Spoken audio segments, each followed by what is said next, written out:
Et salut à tous, c'est Katen et je vous retrouve pour la critique de l'épisode 11 de Legend of Tomorrow qui était consacré à un petit voyage dans le Far West qui s'appelait donc Magnificent 8. Donc un épisode qui rattrape, on va dire, l'épisode de la semaine précédente. Je vous en parle tout de suite après le générique.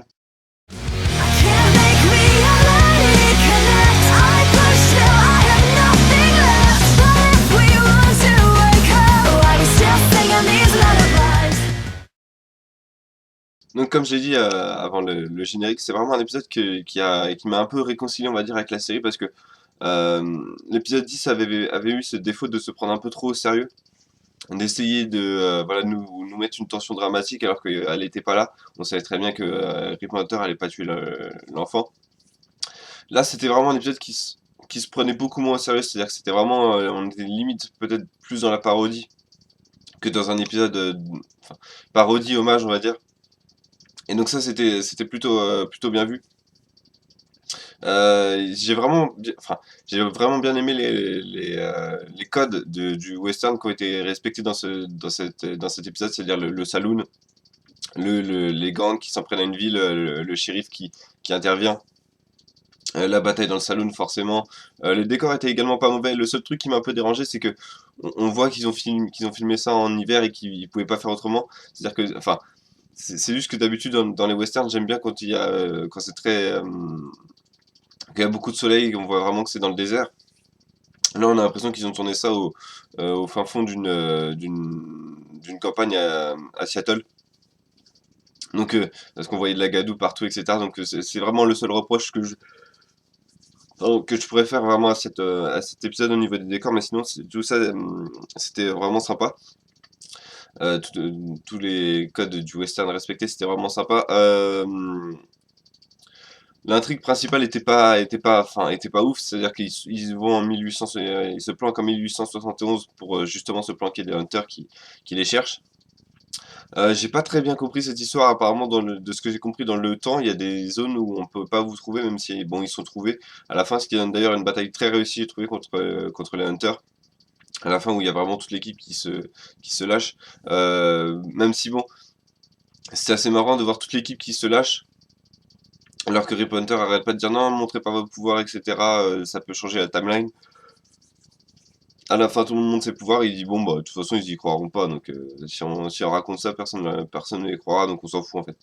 Donc, quel est l'intérêt de les interdire d'utiliser leurs pouvoirs? Parce que s'ils utilisent leurs pouvoirs dès le début, ils peuvent surprendre les adversaires et du coup, euh, passer encore moins de temps à utiliser leurs pouvoirs. Donc, c'est un peu bizarre cette phrase de Rip Hunter, mais bon, c'est pas un personnage qui est très développé, je vais en parler un peu plus tard dans la vidéo. Donc les décors étaient pas mauvais, la bataille contre le Hunter était bonne, la bande sonore avec les images, enfin les musiques à la country étaient sympa. D'ailleurs, je sais pas si c'est que moi, et là j'aimerais vraiment avoir votre avis, mais j'ai l'impression que au début de l'épisode et à la fin de l'épisode, ils ont repris le générique de la Ligue des Justiciers, le dessin animé des années 90. Donc ils l'ont un peu tourné façon country. J'ai vraiment l'impression que c'est le rythme de ce générique-là. Et du coup, moi, ça m'a fait sourire et j'ai vraiment bien apprécié ce, cet hommage parce que avec des justiciers, je crois qu'il passe un ou deux épisodes également dans le Far West. Je suis pas sûr qu'il rencontre Jonah Hex, mais voilà, c'était assez sympa de voir encore une fois cet hommage. Pour finir, j'aurais envie de parler de l'humour de Sarah qui est un peu plus développé dans cet épisode qu'on n'avait pas beaucoup vu dans la saison. Le moment où elle se bat entre guillemets avec Rory enfin Mick pour, euh, pour savoir qui peut tenir le plus longtemps l'alcool et que c'est lui qui craque en premier. Également le second degré du personnage, c'est-à-dire quand elle met son chapeau pour dire non, tu me porteras pas quand elle part avec Kendra à l'aventure. C'était assez sympa ça. Plus que l'humour, c'est même le personnage de Sarah qui est beaucoup plus développé dans cet épisode et c'est un des personnages, c'est même de toute façon clairement le personnage féminin le plus utile de l'équipe et c'est peut-être un des personnages les plus, comment dire, les plus réels, j'ai trouvé de cette équipe. Et puis pour finir, là j'ai trouvé également que le coup de la chasseuse Pilgrim, je crois que c'est ça, qui s'en prend du coup qui va s'en prendre euh, à leur version jeune des personnages pour qu'ils existent tout simplement pas dans la timeline. J'ai trouvé que c'était vraiment très bien trouvé, assez flippant, mais du coup, ce qui me dérange un peu, c'est qu'on va encore une fois revenir dans le passé des personnages, comme ça a été fait avec Captain Cold dans l'épisode 3. Donc c'est vraiment ça qui me dérange, mais sinon j'ai trouvé voilà, que son introduction était plutôt, pardon, était plutôt bien trouvée. Et j'ai hâte voilà, de voir ce que ça va donner lorsque toute l'équipe va la rencontrer. Donc voilà, un épisode vraiment que, pour tous ces points de vue-là, pour tous ces côtés-là, c'était vraiment un bon épisode qui avait des grosses qualités. Maintenant, je vais parler un peu plus des défauts. Donc, pour ne pas changer, mon premier est véritablement. Enfin, non, c'est pas le plus gros défaut de l'épisode. J'allais dire que c'est le plus gros défaut de l'épisode, mais non, parce que c'est un défaut récurrent de la série. C'est le personnage de Kendra. C'est enfin, ça commence à devenir affligeant, c'est-à-dire que c'est un personnage, ça fait 3 épisodes où elle s'en fout, enfin, le personnage s'en fout complètement de l'époque où elle est, de ce qui se passe dans l'épisode, de quelle intrigue il y a, de comment ils vivent dans cette époque-là, par exemple là, elle se fout complètement de savoir si un gang terrorise une ville ou des choses comme ça, elle s'en fout complètement. Elle veut juste savoir si elle peut trouver l'amour avec Ray. La discussion du coup avec son ancienne elle était, enfin, ça aurait pu être important parce que ça aurait pu nous révéler des choses sur Vanilla Savage. On nous montre, enfin, on nous dit qu'elle peut retrouver un objet qui pourrait lui, comment dire, permettre qu'ils aient l'avantage sur Vanilla Savage, mais j'y crois moyen. Parce qu'elle-même se désintéresse en fait de l'objet, c'est juste, ouais, il y a cet objet, mais vous avez trouvé l'amour sinon? Enfin, c'est récurrent, c'est ridicule cette intrigue. Est-ce que je peux avoir l'amour avec Rêve? Est-ce que c'est pas Carter, etc.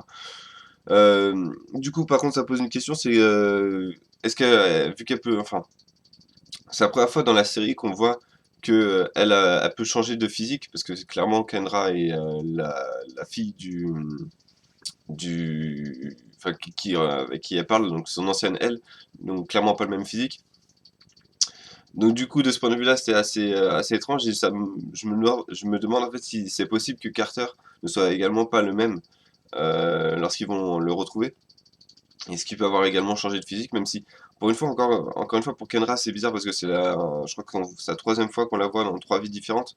Une fois dans les années 30, donc, et forcément maintenant. Et dans son passé, elle avait toujours le même physique, et là, on nous explique pas trop pourquoi, mais elle avait changé de physique. Enfin bref, tout ça pour dire, voilà, les discussions, est-ce que je peux trouver l'amour? Est-ce que Ray est l'amour de ma vie? On s'en fout. La deuxième chose qui m'a plus dérangé dans cet épisode, et c'est le plus gros défaut de cet épisode, c'est le Jonah Hex. C'est-à-dire déjà, j'ai pas eu l'impression de trouver véritablement un personnage de comics, j'ai plus eu l'impression de trouver un personnage qui aurait pu être développé, qui aurait pu avoir un rôle plus important qu'un personnage voilà, de comics. L'acteur était bof bof, le personnage a vraiment rien de transcendant. Et la chose qui m'a véritablement le plus dérangé, c'est cette tension qu'il y a avec Rip Hunter, où on découvre en fait que Rip Hunter avait déjà voyagé en 1868, et du coup il avait fait la loi dans une ville, Colbert, je crois que la ville s'appelle, si j'ai peur de me tromper, mais il me semble que c'est ça. Et du coup, bah, quand Rip est parti parce qu'il avait peur, enfin il commençait véritablement à trop s'attacher à cette époque-là, quand il est parti, bah, la ville a été détruite et John X s'est trouvé tout seul. Cette tension, j'ai trouvé elle aurait mérité d'être un peu plus développée, elle aurait mérité qu'on parle un peu plus de Rip Hunter, qu'on développe peut-être un peu plus cet aspect, qu'on parle à la limite aussi plus de John X, plutôt qu'encore une fois de passer du temps sur Kendra, est-ce que mon amour est réel, et, euh, Martin Stein qui sauve celui qui va devenir plus tard A.J. Wells. Euh, voilà, ça aurait été intéressant de passer plus de temps sur Jonah Hex et sur Rip Hunter, sur leur relation. Parce que là, on a vraiment une relation qui est déjà établie, et du coup, j'ai eu l'impression de me sentir un peu écarté. De me dire, ouais, bon, en gros, c'est à moi de me dire, est-ce qu'ils sont vraiment. Enfin, est-ce qu'ils sont vraiment meilleurs potes, etc. Quelles aventures ils ont vécues ensemble. On sait que forcément, ils sont très, très potes parce que, du coup, Rip Hunter a appelé son fils Jonah pour l'hommage à Jonah Hex. Mais voilà, le personnage de Jonah Hex pas assez développé, la tension avec la tension ouais, qu'il a avec Rip, pas assez développée également. La relation, elle est un peu voilà, laissée en plan. On vous dit qu'il y en a une, mais on vous explique pas ce qu'elle est, ni comment elle s'est déclenchée, etc. Donc voilà, un peu déçu de ce point de vue-là. J'espère juste voilà, que John X va réapparaître dans d'autres épisodes parce qu'il y a il y a quelque chose à faire avec ce personnage. Mais là, il était juste là voilà, juste pour être présenté, pour dire, c'était en gros pour nous dire, ouais, vous avez vu, c'est John X, vous êtes content, bah maintenant, vous avez pu le voir. Donc voilà, de ce point de vue-là, un peu déçu. Donc cet épisode titré Les Magnifiques 8 obtient la note de 8 sur 10. Un bon épisode très solide qui rattrape totalement, j'ai trouvé l'épisode 10. Mais c'est ça le problème avec la série, c'est qu'elle est extrêmement irrégulière. C'est-à-dire qu'il y a un épisode qui va être très bon et l'autre qui va être limite à mourir d'ennui. Donc voilà, un bon épisode, toujours les mêmes défauts, enfin oui, toujours dans les défauts Kendra ça commence véritablement à se voir qu'ils savent véritablement pas quoi faire de ce personnage. Et le problème c'est que ce serait peut-être le moment de découvrir quoi faire de ce personnage parce que c'est le personnage qui est le plus important pour l'intrigue parce que c'est lui, il y a que elle et Hawkman qui peuvent tuer Vandal Savage. Donc va falloir commencer à réfléchir à comment rendre ce personnage intéressant parce que ça devient limite urgent. Et puis c'est surtout que on se fait chier quoi avec ce personnage-là.